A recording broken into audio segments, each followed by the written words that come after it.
selamat siang sahabat-sahabat setia pendengar podcast. Kembali lagi bersama saya Windy Gang yang selalu menemani Anda setiap harinya. Apa kabar semuanya? Semoga semuanya dalam keadaan sehat walafiat. Dan ingat selalu patuhi protokol kesehatan dengan memakai masker, jaga jarak, dan selalu cuci tangan. Di podcast kali ini, saya ditemani oleh teman-teman saya yaitu Tirvin Pandi dan juga Florentina Salewotan. Halo Tirvin, halo Florentina, apa kabar? Halo Windy, kabar baik tentunya. Puji Tuhan jika keadaan kalian sehat-sehat selalu. Apalagi di tengah pandemi COVID-19 ini, imun tubuh kita harus tetap terjaga. Oke sahabat-sahabat setia pendengar podcast, topik kita pada siang hari ini tentang kenakalan remaja. Jadi kita akan berbincang-bincang sedikit mengenai masalah-masalah yang dihadapi di masa remaja. Untuk itu langsung saja kita mulai. Masa remaja adalah masa di mana seseorang mencari jati dirinya dan ingin mengetahui siapa sih diri mereka yang sebenarnya.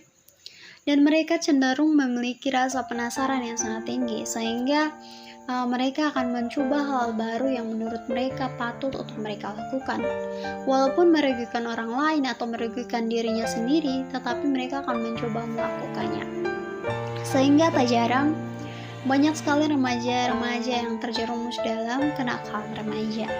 Berbicara tentang kenakalan remaja, kira-kira menurut kalian berdua kenakalan remaja itu seperti apa?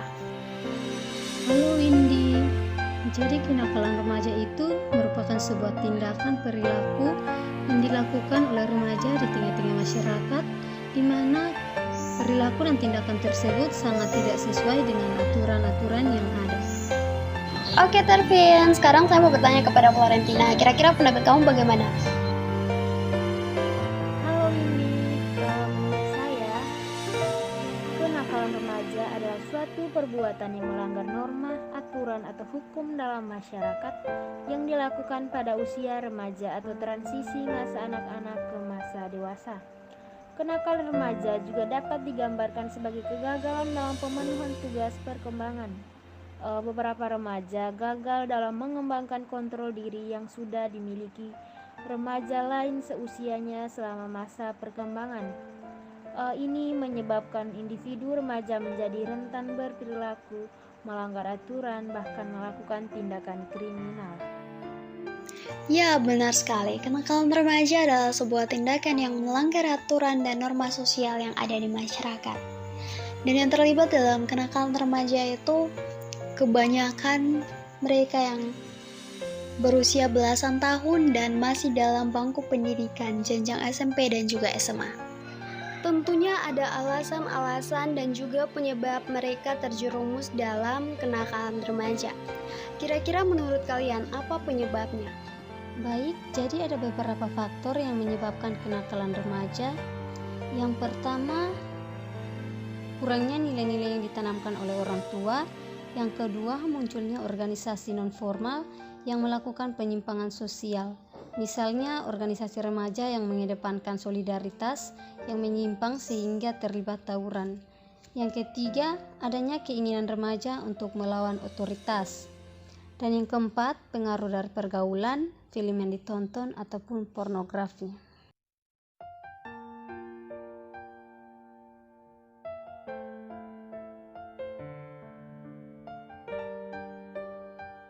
Mengapa remaja seringkali terjerumus di dalam masalah kenakalan remaja? Menurut saya ada dua kemungkinan. Yang pertama, lingkungan keluarga, juga lingkungan pertemanan. Dua faktor ini memiliki peran penting. Ya, seperti yang sudah dikatakan oleh Florentina dan juga Tirvin bahwa kenakalan remaja itu disebabkan oleh banyak faktor, baik faktor dari dalam dirinya maupun faktor dari lingkungan sosialnya. Kita kan sudah berbincang-bincang tentang apa itu kenakalan remaja dan apa saja penyebabnya sehingga remaja terjerumus dalam kenakalan remaja. Kira-kira apa saja solusi atau cara-cara yang harus dilakukan agar remaja tidak terlibat dalam kenakalan remaja?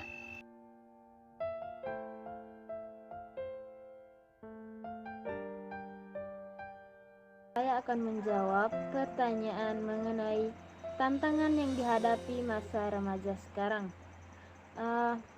Menurut saya, yang pertama adalah pendidikan yang sedang dialami atau masa mendatang. Remaja yang sedang bersekolah atau kuliah pasti akan memikirkan bagaimana pendidikannya, apakah bisa lulus dengan baik, tepat waktu, atau kalau ia bisa lulus. Berbagai pertanyaan untuk dirinya guna apa manfaat pendidikan tersebut, dan setelah selesai pendidikannya mau bagaimana.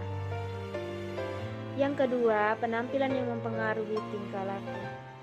Penampilan dari ciri fisik atau penampilan baju menunjukkan suatu sifat remaja, semisal seorang remaja yang ingin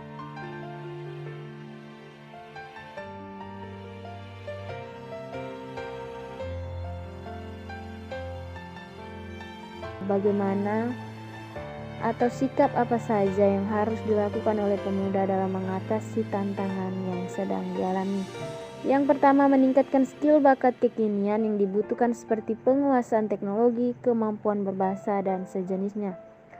Yang kedua, meningkatkan relasi untuk mencari peluang kerja yang lebih mengakomodasi potensi yang dimiliki. Yang ketiga, menemukan lowongan kerja di dunia maya sangat mungkin dilakukan oleh generasi milenial. Yang ketiga, meningkatkan kompetensi pribadi melalui pendidikan yang berkualitas, baik pendidikan formal maupun non-formal. Kompetensi inilah yang akan menjadi nilai plus di sebuah perusahaan.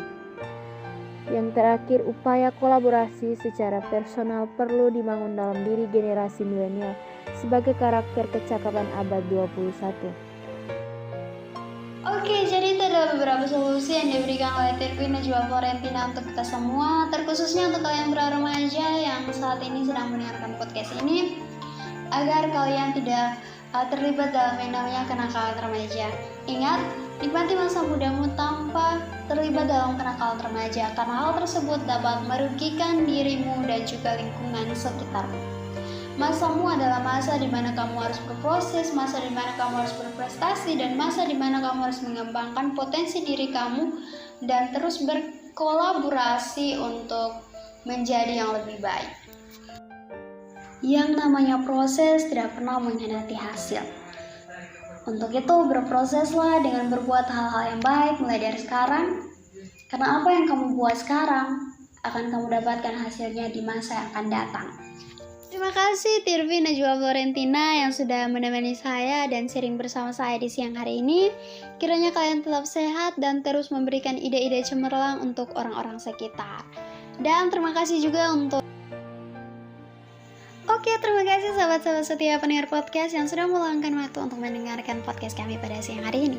Semoga podcast kami dapat bermanfaat untuk kalian semua dan dapat mengedukasi kalian semua. Stay healthy and thank you very much.